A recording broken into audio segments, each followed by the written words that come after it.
I got too drunk with my boss on New Year's Eve, and when I got home, my insecure husband was angry. I'm standing at the edge of the office party, champagne glass in hand, watching the countdown clock on the massive screen. 10 minutes to midnight on New Year's Eve, and the marketing department of Apex Solutions is absolutely buzzing. The open concept office has been transformed with silver and gold decorations, and the alcohol has been flowing freely since 8 p.m. Melissa, there you are.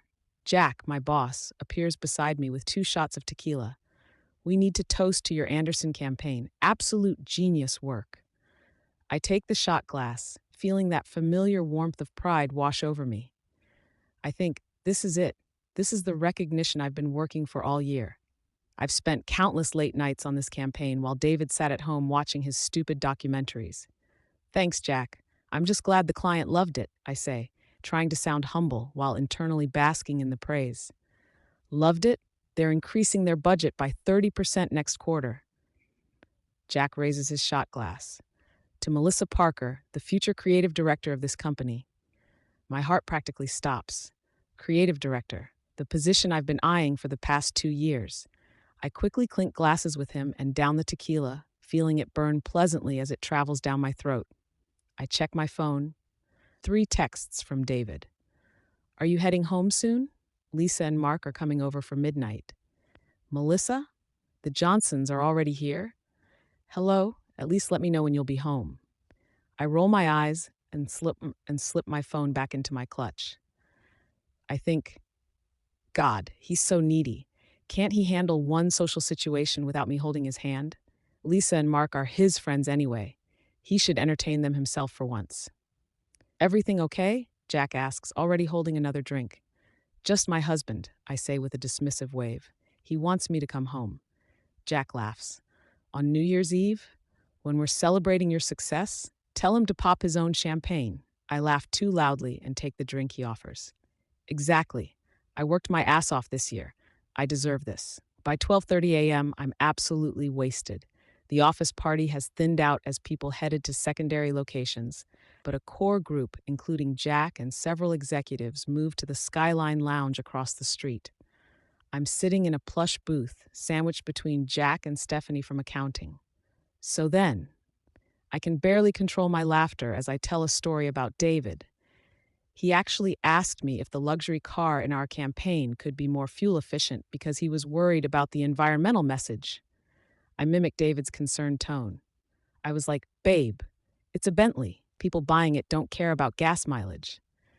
Everyone roars with laughter, and Jack drapes his arm casually across the back of the booth behind me. Your husband sounds. Jack pauses, searching for the right word. Boring, I offer, taking another swig of my Moscow Mule. He is. God, so boring. He's watching documentaries about ancient farming techniques while I'm trying to revolutionize digital marketing. I pull out my phone, seeing 6 missed calls and a string of increasingly concerned texts from David. I sigh dramatically and hold up my phone. See? He can't even handle having friends over without me there. It's exhausting being married to someone so dependent. Jack leans in slightly. Some men just can't keep up with women like you, Melissa. You need someone who matches your energy. His cologne smells expensive, nothing like the Nautica that David's been wearing since college. I think, is Jack flirting with me? Do I care if he is? The thought gives me a little thrill. I'm 32, for God's sake. It feels good to be desired by someone successful. It's 2:17 a.m. when the Uber drops me off at our suburban 2-story. The house lights are still on, which irritates me immediately. I think, great, more lectures about our electricity bill. I fumble with my keys, dropping them twice before successfully opening the front door. The living room comes into view, and I'm surprised to see Mark and Lisa still sitting on our couch, looking uncomfortable. David stands up from his armchair as I walk in. There she is, David says quietly. His face is tight, controlled. Just in time to say goodbye to our guests. Lisa stands up quickly. We should get going. It's late. She doesn't quite meet my eyes. No, don't leave on my account, I announce, dropping my purse on the entryway table, knocking over a framed photo of our wedding day. The party's just arriving. I stumble slightly, steadying myself against the wall. I can feel everyone watching me, judging me. You're drunk. David states flatly. And you're boring, I retort with a laugh. So boring that I had to drink this much just to prepare for coming home to you. The room goes silent. Mark clears his throat and stands up, helping Lisa with her coat. We really should go, Mark says. Happy New Year, David. Thanks for having us. David nods tightly, walking them to the door while I collapse onto the couch, kicking off my heels. After closing the door behind them, David turns to me, his posture rigid. Do you have any idea how embarrassing that was? I wave my hand dismissively. Oh, lighten up. It's New Year's. Everyone gets drunk. I waited up for hours. Lisa and Mark came specifically to see both of us. I snort. Well, they got to see you.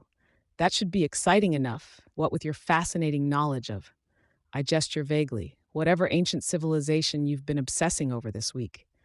David just stares at me, and something in his expression should warn me to stop, but the alcohol has demolished my filter. You know what Jack said tonight? I continue, feeling powerful as I watch David flinch at my boss's name. He said, I'm going to be creative director. Creative director. Do you know what that means? That you'll be even less present in this marriage, David asks quietly. I laugh loudly. It means I'm going places while you're still grading papers for ungrateful college students who don't even read the books you love so much. I stand up, wobbling slightly. God, David, when did you become so small, so threatened by my success? The hurt that flashes across his face gives me a moment's pause, but then he simply turns and walks out of the room. Where are you going? I call after him. To sleep in the guest room, he says without turning around. Happy New Year, Melissa. I'm left alone in our living room, the victory of the night suddenly tasting sour. I think he's just jealous. He'll get over it by morning. I wake up around noon with a splitting headache and dry mouth. The events of the night before come back in fragments, and I wince as I remember some of what I said to David. I reach across the bed, but his side is cold and untouched. I drag myself to the kitchen, hoping coffee will help. David is sitting at the kitchen island, reading something on his tablet. He doesn't look up when I enter. Morning, I mutter, heading straight for the coffee pot. Or afternoon, I guess. David says nothing, continuing to read. Look, I say, leaning against the counter. I was drunk last night. You know how work parties get. His eyes remain on his tablet. Do I? You've never invited me to one. I roll my eyes. Because you'd hate it. All the shop talk would bore you to tears. Right, he says, finally looking up. His eyes are tired, like he hasn't slept. Because I'm boring. I sigh dramatically. That's not what I meant. It's exactly what you said. Multiple times, in front of our friends. I pour myself coffee, avoiding his gaze. I was drunk, David. People say stupid things when they're drunk. Drunk words are sober thoughts, he says quietly. Oh my God, could you be any more cliché right now? I snap, my head pounding. I said I'm sorry. Actually, you didn't. I pause, realizing he's right. Fine, I'm sorry I called you boring. Happy? David closes his tablet and stands up. No, Melissa, I'm not happy. I haven't been happy for a long time. Something in his tone makes my stomach drop. I think, is this more serious than I thought? Don't be so dramatic, I say, trying to sound casual. It was one bad night. It wasn't one night. It's been years of small cuts, years of you treating me like I'm some anchor dragging down your spectacular rise. He walks toward the door, then stops. I'll be at Jim's for a few days. I need some space. Space? Over one stupid comment?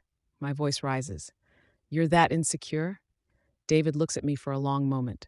That's the problem, Melissa. You think this is about insecurity. It's about respect, and you don't have any for me. Before I can respond, he's gone, the front door closing with a quiet click that somehow feels more final than a slam would have. 3 days later, I'm sitting in my office, staring at my computer screen without really seeing it. David hasn't come home. My texts have gone from angry, this is ridiculous, come home now, to bargaining, I'll make your favorite dinner tonight, to pleading, please just talk to me. There's a knock on my office door, and Jack pokes his head in. Hey, superstar, how's the Henderson proposal coming? I straighten up, forcing a smile. Great, almost finished. He steps in, closing the door behind him. You okay? You seem distracted. I consider lying, but suddenly I feel too tired to maintain the facade.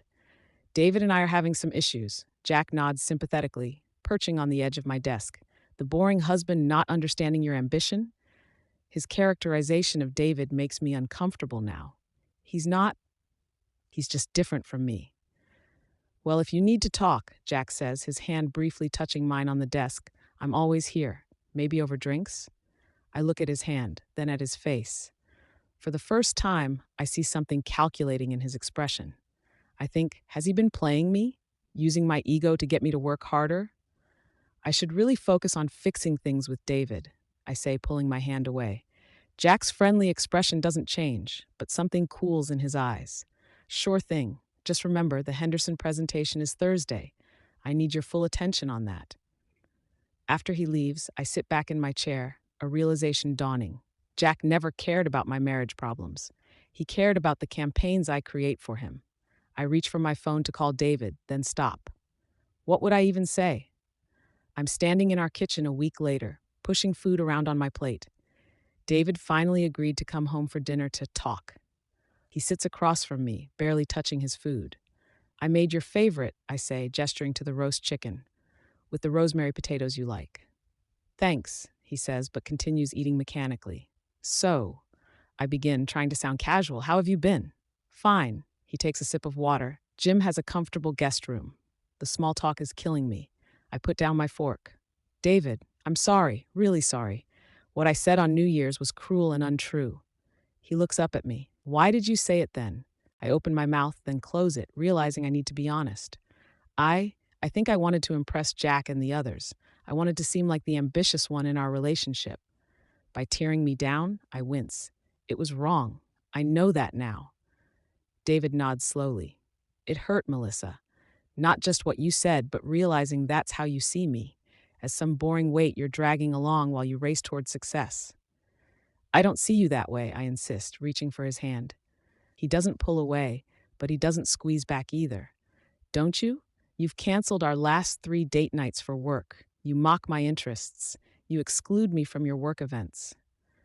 I want to argue, but the evidence is damning. I've been selfish, I admit. I got caught up in the validation at work. I've always supported your career, Melissa. I've never asked you to be less ambitious. I just wanted to be treated like a partner, not an embarrassment. His words hit me hard, and tears spring to my eyes. You're not an embarrassment. You're the best thing in my life, and I've been too stupid to see it. David sighs, and for a moment I think there's hope. But then he says, I think we need some real time apart. I'm going to stay with Jim for another week, and then we'll see. My heart sinks. Are you thinking about divorce? He stands up, his dinner mostly uneaten. I'm thinking about what I deserve in a marriage, and it's not this. After he leaves, I sit alone at our dining table for hours, really examining our relationship for the first time in years. I think, what have I done, and can I fix it? I'm sitting in Lisa's living room 2 weeks later, clutching a mug of tea. She's the only friend who agreed to see me after word spread about what happened at New Year's. Have you heard from him? I ask, trying to keep the desperation from my voice. Lisa sighs. Melissa, you know I love you, but you really hurt him. I know, I was awful, but I've apologized. What else can I do? She gives me a pointed look. An apology doesn't undo years of making him feel inadequate. I blink in surprise. Years? What do you mean? Come on, Melissa. The way you talk about his job, his hobbies, it's always with this tone like you're tolerating him. Mark and I have noticed it for ages. I sink back into the couch, stunned. I didn't realize. That's part of the problem, Lisa says gently. And now he's... She trails off, looking uncomfortable. He's what? I press. Lisa hesitates. He's different. He joined that rock climbing gym he's always wanted to try. He's reconnected with his old college friends. He seems lighter somehow. The implication hits me. He's happier without me. Has he mentioned anyone else? Lisa shakes her head quickly. No, nothing like that. He's just focusing on himself for once. I nod, trying to ignore the knot in my stomach. Will you tell him I'd like to talk? Properly talk when he's ready? I will, she promises. But Melissa, prepare yourself. He might not come back. A month after New Year's, I'm lying in bed scrolling through my phone when I see it. A photo on Instagram of David at a gallery opening. He's smiling, really smiling, in a way I haven't seen in years. Beside him stands a woman I don't recognize, pretty in an understated way, looking at some artwork. The caption reads, "Amazing exhibition by local artists. Thanks for the invite, Elaine." My heart pounds painfully in my chest. I frantically scroll through comments, looking for clues. Is this Elaine his date? A friend? I click on her tagged profile. She's an art history professor at the same university where David teaches literature. I throw my phone down, a sob escaping me. I think, this is real. He's really moving on. I grab my phone again, and before I can stop myself, I call him. Hello? His voice is cautious. Who's Elaine? I blurt out, a long pause. You're checking my Instagram? Answer the question, David. He sighs. She's a colleague and a friend. A friend? Like a friend or a dating friend? Melissa, he says firmly. We agreed to give each other space. That means you don't get to question who I spend time with. So you are dating her, I say, my voice breaking. I didn't say that, but yes, we've had coffee a few times. He pauses. She's interested in my work. She asks questions and actually listens to the answers. Each word is a dagger. I listen, I protest weakly. When's the last time you asked me about my research or remembered the name of the book I'm writing? I rack my brain and come up empty. I can't even remember what his book is about. That's what I thought, he says quietly. Look, I need to go. Wait, I cry. When are you coming home? We need to talk about this in person. Another pause. I'm not coming home, Melissa. I've found an apartment near campus. I'll come by next Saturday to pick up the rest of my things. I clutch the phone tighter. An apartment? You signed a lease without even talking to me? I tried talking to you for years, he says, his voice tinged with sadness rather than anger. You weren't interested in listening. The call ends, and I curl into a ball on our bed, my bed now, sobbing until exhaustion pulls me into sleep. I'm standing in our living room the following Saturday, watching as David efficiently packs the last of his books into cardboard boxes. He moves with purpose, not meeting my eyes. You don't have to do this, I say, hating how small my voice sounds. We can work on things. Couples therapy, maybe? David straightens up, finally looking at me. I've thought about this a lot, Melissa. Our problems run deeper than one drunken night. But I've changed, I insist. I turned down the creative director position. He looks surprised at this. You did? I nod eagerly. Yes. I realized it would take even more time away from us. I told Jack I wanted better work-life balance. How did he take it? I laugh bitterly. Not well. Turns out he was just using me for my ideas. Once I stopped being his workaholic superstar, he lost interest pretty quickly. David nods, but doesn't seem particularly moved by my sacrifice. I'm glad you're creating boundaries at work. That's healthy. But I didn't want you to give up your career goals for me. I just wanted respect. I respect you, I say desperately. I admire how passionate you are about literature, about your students. You're changing lives, David. That matters more than selling luxury cars to rich people. He smiles sadly. That's a nice thing to say. I wish you'd felt that way before. I did. I just forgot it sometimes. I step closer to him. Please, give me another chance. David seals the last box with packing tape. I need to focus on myself right now. For the first time in our marriage, I'm putting my needs first. And Elaine, I can't keep the edge from my voice. Is she part of your needs? He sighs. Elaine understands me. She sees me. Do you know what that feels like after years of being invisible in my own marriage? His words cut deep because I know they're true. I'd stopped seeing him long ago, viewing him as furniture in my life rather than a partner. I loved you so much, he says quietly, picking up a box. But love isn't enough without respect. I follow him to the door. Will you call me sometime, just to talk? David pauses at the threshold. Give it time, Melissa. We both need to heal first. As he walks to his car for the last time, I notice how different he looks. Confident, focused, unburdened. I think he really is better without me. 6 months later, I'm sitting alone in a coffee shop near my house, scrolling through emails on my laptop. I've thrown myself into work again, but differently this time. I set boundaries, leave at reasonable hours, and have even started volunteering at a local literacy program on weekends. I look up as the bell above the door chimes, and my heart stops. David walks in with Elaine. They're holding hands, laughing about something. He looks radiant, happy in a way I never saw when we were together. I shrink down in my seat, hoping they won't notice me, but David's eyes scan the room and land directly on mine. He stiffens briefly, then says something to Elaine. She nods and heads to the counter while he walks over to my table. "Melissa," he says with a polite smile. "How are you?" "Good," I lie, then correct myself. "Actually managing. The house is too big for just me, so I'm thinking of selling it." He nods. "That makes sense. I signed the divorce papers, by the way. They should be with your lawyer now." "Thanks," I say, fighting back tears. "You look good, David. Really good." He smiles more genuinely. "I feel good. I'm department chair now." "That's amazing. Congratulations." "Thanks, and my book got accepted by the university press." Pride swells in me, surprising in its intensity. "David, that's wonderful. You've worked so hard on it." He looks at me curiously, maybe surprised by my sincerity. "How's work?" "Different. Better, actually. I'm doing more pro bono campaigns for nonprofits. It feels more meaningful." He nods approvingly. "That suits you." Elaine approaches with 2 coffee cups. "Sorry to interrupt." "Not at all," I say, forcing a smile. "David was just telling me about his book. Congratulations on the publication."